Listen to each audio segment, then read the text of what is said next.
Hello दर्शक बंधु good morning जय जगन्नाथ। आज अनुचिंता वीडियो को आपण मानक समस्त स्वागत। आज वीडियो रे आमे जानिबा 30 टी शुभ अनुचिंता।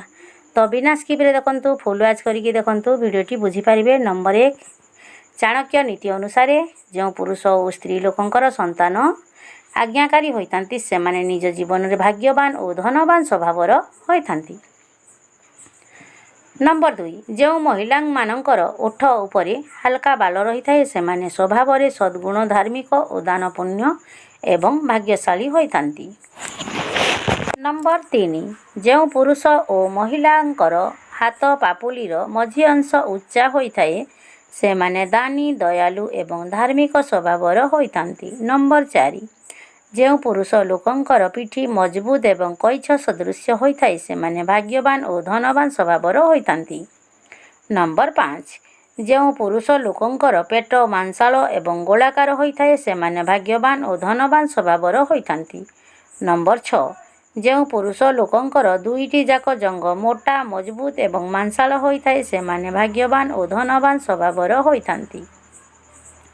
नंबर 7 जो पुरुषंकर पादर काणी आंगुठी बुढ़ा आंगुठी ठारू बड़ होइथाए से माने निज जीवन रे धनीशील व्यक्ति भाव साब्यस्त होइथांती।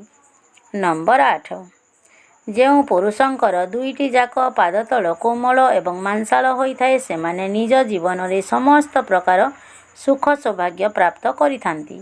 नंबर 9 जो महिलांकर दुईटी जाक पाद तल कोमल एवं सुंदर होइथाए एवं पादरु आदौ झाड़ बाहरु न थाए से माने भाग्यशाली महिला होइथांती। नंबर 10 जो महिलांकर दांत एक समान होइथाए एवं कंठ कोइली परि सुमधुर होइथाए से माने अत्यंत भाग्यशाली महिला होइथांती। नंबर 11 जो महिलांकर दुईटी जाक कान कोमल सुंदर एवं एक समान होइथाए से माने भाग्यशाली महिला होइथांती एवं दुर्भाग्य को सौभाग्य रे परिणत करिथांती। नंबर 12 जो महिलांकर मुंडर बाल चिकण चमकदार सुंदर और सुस्थ होइथाए से माने भाग्यशाली महिला होइथांती एवं जीवन रे समस्त सुख सौभाग्य प्राप्त करिथांती। नंबर 13 जो पुरुष और महिलांकर आंगुठी रे कला जाई रही थाए तेबे से माने बहुत भाग्यशाली स्वभावर होइथांती एवं शीघ्र सफलता पाइथांती। नंबर 14 जो लोकंक नाक मोटा होइथाए से मानको कथा कहिबार कौशल जणा थाए एवं अति शीघ्र समाज रे मान सम्मान प्राप्त करिथांती।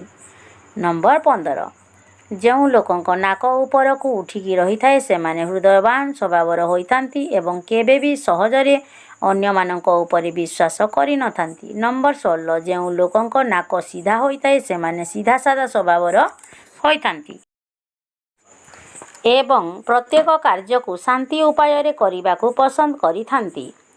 नंबर 17 जदि महिला मानकर हाथर रेखा लाल वर्णर होइथाए एवं स्पष्ट भाव रे देखा जाउथाए से माने बहुत भाग्यशाली महिला साब्यस्त होइथांती। नंबर 18 जदि पुरुष लोकंक गाल रे कला जाई रही थाए तेबे एहा से मानक पई बहुत अशुभ होइथाए किंतु स्त्री मानक गाल रे कला जाइथिले शुभ होइथाए। स्त्री मानक पई बहुत शुभ होइथाए। नंबर 19 जो पुरुष और महिलांक मथा चौड़ा होइथाए मुह गोल और आखि सुंदर होइथाए से माने निज जीवन रे अनेक सुख सुविधा प्राप्त करिथांती एवं भाग्यशाली स्वभावर होइथांती। नंबर 20 जो पुरुष और महिलांकर गाल फुलिकी रहिथाए एवं गोलापी रंग देखा जाए से माने भाग्यशाली स्वभावर होइथांती एवं कार्य रे शीघ्र सफलता पाइथांती कार्य रे शीघ्र सफल होइथांती। नंबर 21 जो पुरुष महिलांकर पाद आंगुठी पाद तुलन रे मोटा होइथाए से मानक भाग्य केबे भी तांको साथ देई न थाए एवं से माने सफलता पाइबा पई अधिक परिश्रम करिबा को पड़िथाए। नंबर 22 जो पुरुष और महिलांकर जंगरी बाल न थाए से मानक भाग्य केबे भी तांको साथ देई न थाए एवं से माने सफलता पाइबा पई अधिक परिश्रम करिबा को पड़िथाए। नंबर 23 जो पुरुष और महिलांकर बेकर आकार अधिक लंबा होइथाए से माने निज जीवन रे अनेक प्रकार समस्यार सम्मुखीन होइथांती। नंबर 24 जो पुरुष और महिलांकर पेट पतला और मोटा देखा जाए से माने अधिक परिमाण रे भोजन करिथांती एवं सर्वदा से मानक ठारे अर्थ अभाव देखा देई थाए। नंबर 25 ଯେଉଁ ପୁରୁଷ ଓ ମହିଳାଙ୍କର ନାଭି ଗୋଲ ଓ ଗଭୀର ରହିଥାଏ ସେମାନେ ନିଜ ଜୀବନରେ ଅନେକ ସୁଖ ସୁବିଧା ପ୍ରାପ୍ତ କରିଥାନ୍ତି ଏବଂ ଭାଗ୍ୟଶାଳୀ ସ୍ୱଭାବର ହୋଇଥାନ୍ତି। ନମ୍ବର 26 ଯେଉଁ ପୁରୁଷ ଓ ମହିଳାଙ୍କର ନାଭି ଛୋଟ ରହିଥାଏ ସେମାନେ ନିଜ ଜୀବନରେ ଅନେକ ପ୍ରକାର ସମସ୍ୟାର ସମ୍ମୁଖୀନ ହୋଇଥାନ୍ତି ଏବଂ ସଫଳତା ଡେରିରେ ମିଳିଥାଏ। ନମ୍ବର 27 ଏହା ମୁଁ ମନରୁ କହୁନି, ଏହା ସାମୁଦ୍ରିକ ଶାସ୍ତ୍ର ପୁସ୍ତକରେ ପୁରୁଷ ଓ ମହିଳାଙ୍କର ଶରୀର ଗଠନ ଅନୁସାରେ ସେମାନଙ୍କ ସ୍ୱଭାବ, ଚରିତ୍ର, ଆଚାର ବିଚାର, ବ୍ୟବହାର ଓ ଗୁଣ ଗାରିମା ବିଷୟରେ ବର୍ଣ୍ଣିତ ରହିଛି।